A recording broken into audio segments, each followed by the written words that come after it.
Anyone who thinks that they're going to work out to try to out-train a bad diet, think again. If you go and you have a bad meal and it's got 1,000 calories, there's no workout that you're gonna do where you're gonna burn 1,000 calories.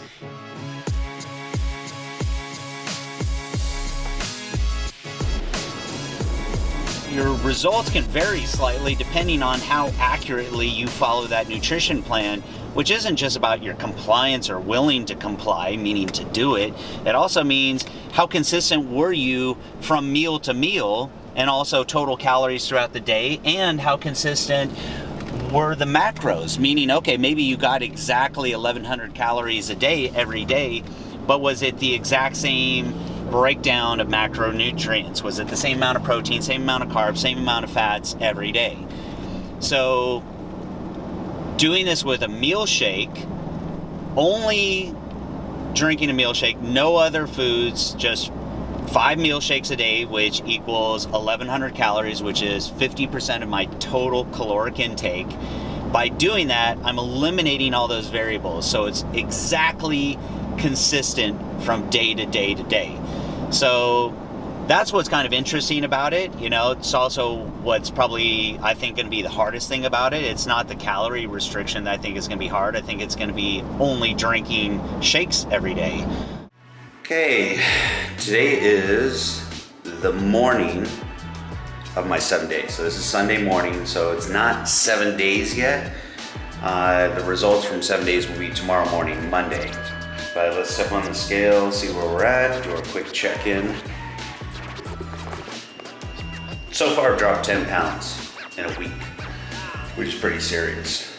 People complain about eating, you know, quote-unquote diet food, but it's interesting what perspective will do for you, because I don't think I'd care what kind of food it was, as long as it was actual whole food that I could chew. I just come in here and I stare.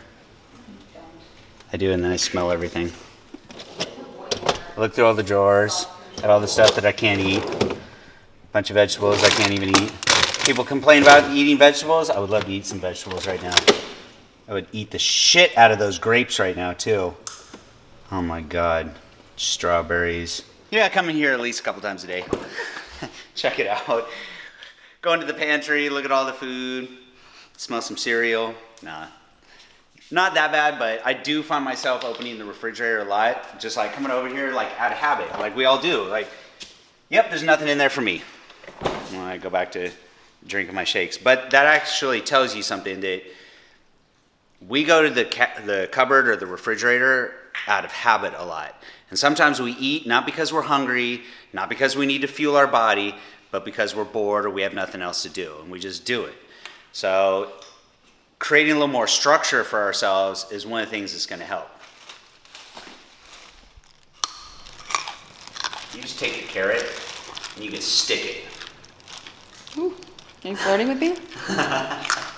This is what I've been doing 5 days a week. I usually do it Monday, Tuesday, Wednesday, Thursday, Friday. I take the weekends off. It's only 15 minutes a day. Anybody can squeeze in 15 minutes a day.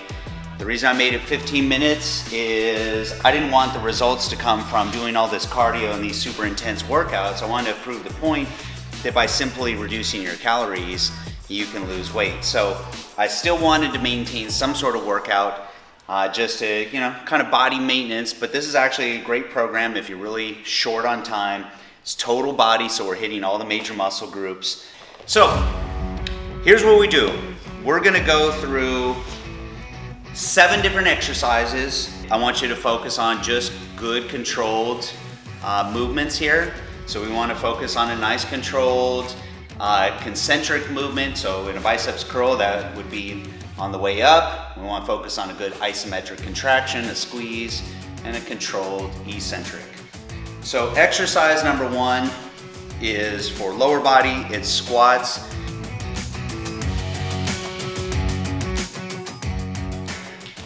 So that's lower body. Now we're switching up. We're moving to upper body, and we're going to move to shoulders.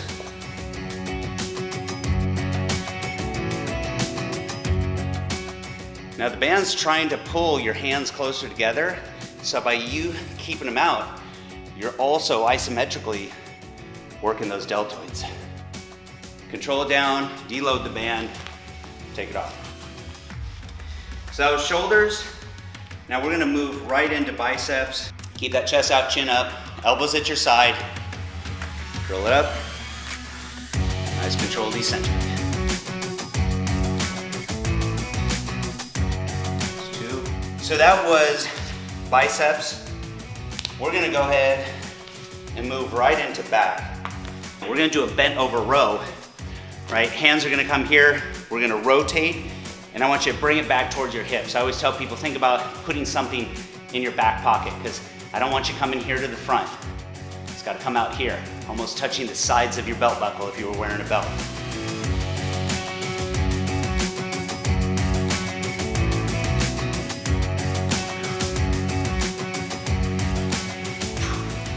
We did shoulders, did back, biceps, now triceps.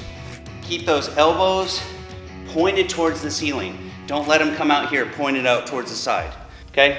Same thing, bring it down, take the tension off. We're gonna move into chest. Same rep count, 15 reps, we're gonna do a push-up, but banded push-ups. As we press up, what I want you to think about is pretend that you're squeezing your hands closer together. I don't want them to actually move. What I want you to do is contract your pecs. I know a lot of people do push-ups for reps. We're not doing this for reps. We're doing this for quality contractions. Bring those knees back, lean back, then the band. So we've gone through legs, shoulders, biceps, triceps, back.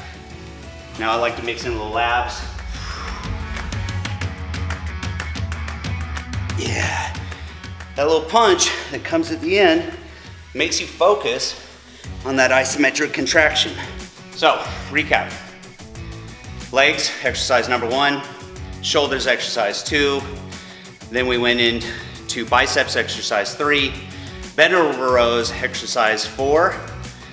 Then we did, what did we do after bend over rows? We did triceps, right? That's number 5. We did chest with our push-ups, number 6. Abs, number 7. That's what I'm doing over the course of this, let's call it case study, drinking just the 5 shakes a day. So it's a 50% calorie deficit.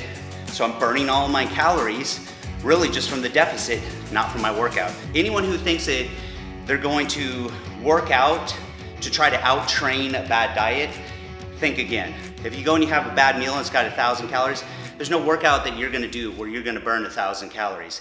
It's much easier to cut calories and work out moderately than it is to eat terrible and go try to kill yourself with your workouts.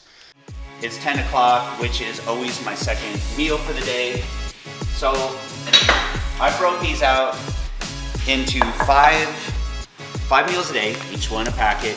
So I do one at 7 a.m., 10 a.m., 1 p.m., 4 p.m., and my last one at 7 p.m. So this is my 10. I've experimented around different ways to try to do these. One thing that I've noticed is I've gotten kind of tired of drinking stuff. You know, I miss chewing on something. So a lot of times I'll play around with different ways to make this a little more solid. One of them is an easy way, which is making this into basically a pudding. So pretty simple. Pour it in a bowl. Let me throw some water in there. I'll bring it over to you so you can see it. And that's how I do it. I just stir it up. And it turns into basically like a chocolate pudding. So when I sit there at the laptop, I'll just, slowly eat this. One of the things when it comes to your food, the slower you eat, the more full you're gonna feel. That's one of the problems people have. They eat their meals too quick. They chew too fast and they don't feel full after. So even with the shake, usually just sip on it throughout the day. The shake has 27 total grams of carbs, which sounds like a lot, but when you take out the 12 grams of fiber that's in that, that only gives you 15 net carbs. And those net carbs are all low glycemic. Remember that almonds are, I think, a 0 on the glycemic index. So, and that's what this is made from, is real California almonds. So the combination of the good fats that are in there and the fiber plus being low glycemic, I wouldn't expect a big rise in blood sugar levels, and it should be a little bit more sustained.